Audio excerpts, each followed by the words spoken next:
செங்கோடனின் குழந்தைகளுக்கு இப்போது விளையாட்டு இடமே செவ்வாழை இருந்த இடம்தான். மலரிடம் மங்கையருக்கும் தேனிடம் வண்டுகளுக்கும் ஏற்படும் பிரேமை போல அந்த குழந்தைகளுக்கு செவ்வாழையிடம் பாசம் ஏற்பட்டு விட்டது. செங்கோடன் அந்த செவ்வாழைக்கன்றை தன் செல்லை பிள்ளை போல் வளர்த்து வந்தான். இருட்டுகிற நேரம் வீடு திரும்பினாலும் கூட வயலிலே அவன் பட்ட கஷ்டத்தை கூட பொருட்படுத்தாமல் கொல்லைப்புறம் சென்று செவ்வாழைக்கன்றை பார்த்துவிட்டு தண்ணீர் போதுமானபடி பாய்ச்சிருக்கப்படுகிறதா என்று கவனித்துவிட்டுதான் தன் 4 குழந்தைகளிடமும் பேசுவான். அவ்வளவு பிரேமையுடன் அந்த செவ்வாழையை அவன் வளர்த்து வந்தான். கன்று வளர வளர அவன் களைப்பும் வளர்ந்தது. செவ்வாழைக்கு நீர் பாய்ச்சும் போதும் கல்மண்ணை கிளறிவிடும் போதும் அவன் கண்கள் பூரிப்படையும் மகிழ்ச்சியால். கரியனிடம் அவனுக்கு அவனுடைய முதல் பையன் காட்டியதை விட அதிகமான அன்பும் அக்கறையும் காட்டுகிறாரே என்று ஆச்சரியம், சற்று பொறாமை கூட ஏற்பட்டது குப்பிக்கு. குப்பி, ஏதாச்சும் மாடு ஈடு வந்து வாழையை மிதிச்சிட போகுது, ஜாக்கிரதையாக கவனிச்சுக்க. அருமையான கன்று. ஆமாம், செவ்வாழைனா சாமானியம் இல்லை, கொலை பெருசு இருக்கும் தெரியுமோ. பழம் வீச்சு வீச்சாக இருக்கும், உருண்டையாக இருக்கும், ரொம்ப ருசியாக இருக்கும்.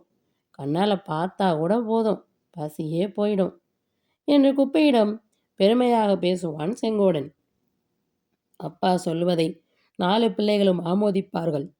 அது மட்டுமா, பக்கத்து குடிசை எதிர் குடிசைகளிலே உள்ள குழந்தைகளிடமெல்லாம் இதே பெருமையைத்தான் பேசிக்கொள்வார்கள். உழவர் வீட்டு பிள்ளைகள் வேறு எதை பற்றி பேசிக்கொள்ள முடியும்? அப்பா வாங்கிய புதிய மோட்டாரை பற்றியா, அம்மாவின் வைரத்தோடு பற்றியா, அண்ணா வாங்கி வந்த ரேடியோவை பற்றியா? எதை பற்றி பேச முடியும்? செவ்வாழை கன்றிதான் அவர்களுக்கு மோட்டார், ரேடியோ, வைரம்பாலை சகலமும். மூத்த பயல் கரியன் செவ்வாழை குலை தள்ளியதும் ஒரு சீப்பு பழம் எனக்குத்தான் என்று சொல்வான். ஒன்று கூட எனக்கு தரமாட்டாயா? நான் உனக்கு மாம்பழம் தந்திருக்கிறேன், கவனம் இருக்கட்டும். வறுத்த வேர்க்கடலை கொடுத்திருக்கேன், கவனம் இருக்கட்டும் என்று எதிர்கூடி செய்ய இல்லப்பன் கூறுவான்.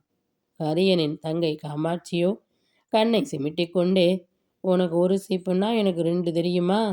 அம்மாவை கேட்டு ஒரு சீப்பு, அப்பாவை கேட்டு ஒரு சீப்பு என்று குறும்பாக பேசுவாள். 3வது பையன் முத்து, சீப்பு கணக்கு போட்டுக்கிட்டு ஏமாந்து போகாதீங்க.